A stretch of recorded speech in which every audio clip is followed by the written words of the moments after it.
হরে Krishna. Mayapur নিতাইগৌর kitchen থেকে সবাইকে স্বাগতম। আপনারা কেমন আছেন? আশা করি ভগবানের কৃপায় ভালোই আছেন। আজকে আমি আরেকটা নতুন ভিডিও নিয়ে আপনাদের কাছে চলে এসেছি। আজকে আমি একটা সকালের টিফিনের একটা আইটেম দেখাবো, কারণ অনেক সময় রুটি তরকারি সবজি খেতে ভালো লাগে না, তার জন্য একটা নতুন একটা আইটেম বানাবো। এই যে দেখুন, আমি এটা কিন্তু একটু মেখে রেখে দিয়েছি। এখানে আমি নিয়েছি 3 কাপ চাল, সিদ্ধ চাল, আর 1 কাপ বিউলির ডাল নিয়ে বেটে নিয়েছি। বেটে নিয়ে আমি কয়েক ঘন্টা রেস্টে রেখে দিয়েছি। আর এর মধ্যে দিয়েছি গাজর কুচি, ক্যাপসিকাম কুচি, লঙ্কা, আদা, একটু টমেটো, তারপরে আর এখানে দিয়ে দিচ্ছি একটু সামান্য একটু চিনি, আর এখানে স্বাদ মতো লবণও দিয়ে দিলাম। এবার এটা ভালো করে একটু মিশিয়ে নিচ্ছি। সবজিগুলো আমি আগে থেকেই দিয়ে দিয়েছি, যাতে করে সবজিটা আর চাল ডালের সাথে মিশে যায়। ভালো করে মিশিয়ে নিচ্ছি। এখন এটা আমি একটা ফোড়ন দেব, ফোড়নটা দিয়ে মিশিয়ে নেব। তার জন্য একটা কড়াইও বসিয়ে দিয়েছি। এখানে 2টো শুকনো লঙ্কা দিয়ে দিলাম। লঙ্কাটা একটু ভাজা ভাজা হতে দিচ্ছি।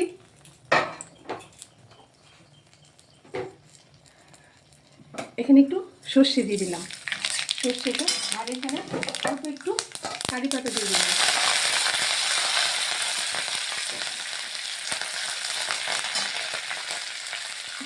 আর অল্প পরিমাণে একটু হিং দিয়ে দিলাম, সুন্দর একটা ফ্লেভার আসার জন্য। ভালোভাবে একটু ভাজা ভাজা করে নিচ্ছি। এই যে ভাজা ভাজা হয়ে গেছে, আমি এখন এই ব্যাটারটার মধ্যে এই ফোড়নটা ঢেলে দিলাম, দিয়ে ভালোভাবে মিশিয়ে নিচ্ছি। আর একটু টেস্ট করার জন্য, এটা চাইলে আপনারা নাও দিতে পারেন, কিন্তু এই ফোড়নটা দেওয়াতে আর ওই টিফিনটা টেস্টটা বেড়ে যাবে। এখানে আমি অল্প পরিমাণে একটু গোলমরিচ ব্যবহার করছি। কাঁচা লঙ্কা দিয়েছি, অল্প পরিমাণে একটু গোলমরিচ দিলে টেস্টটা আর একটু ভালো লাগবে, তার জন্য। ভালোভাবে মিশিয়ে নিচ্ছি। দেখুন, এই যে এই ব্যাটারটার ঘনত্বটা ঠিক এরকম হবে। বেশি মোটা করলেও মোটা, চামচের একটু কম বেকিং পাউডার, আর এখানে হাফ চামচের মতো, হাফ চামচের থেকে একটু কম একটু বেকিং সোডা দিয়ে দিচ্ছি। এবার এটাকে ভালোভাবে একটা মিশিয়ে নিচ্ছি।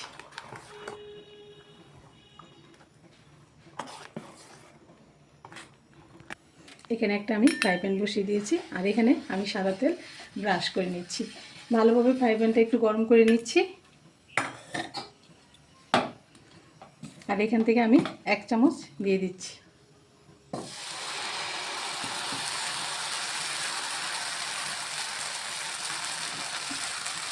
আর এটা আমি ডেকে দিচ্ছি।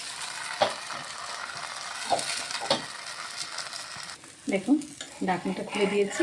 এই যে খুব সুন্দর ফুলে উঠেছে। আমি এই পাশটা একটু উল্টে দিচ্ছি। দেখুন, এটা হয়ে গেছে, আমি নামিয়ে দিচ্ছি।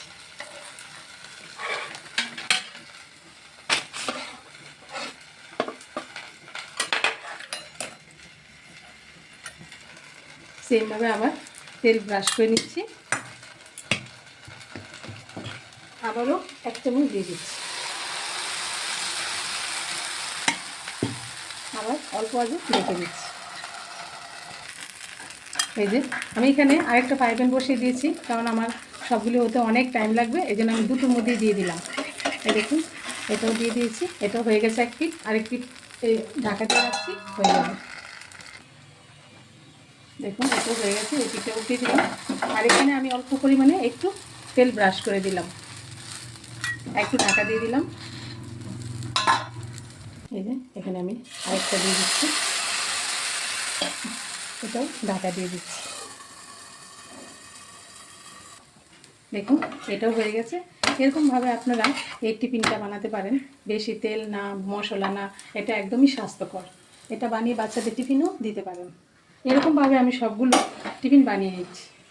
দেখুন, সবগুলো রেডি হয়ে গেল। এই যে জলখাবারের জন্য একদম ঘরে থাকা উপকরণ দিয়ে খুব তাড়াতাড়ি কত সুন্দরভাবে হয়ে গেল। এরকমভাবে করে আপনারা ভগবানকে ভোগ লাগিয়ে গরম গরম প্রসাদ পেতে পারেন। তার জন্য একটা চাটনি করে নিয়েছি।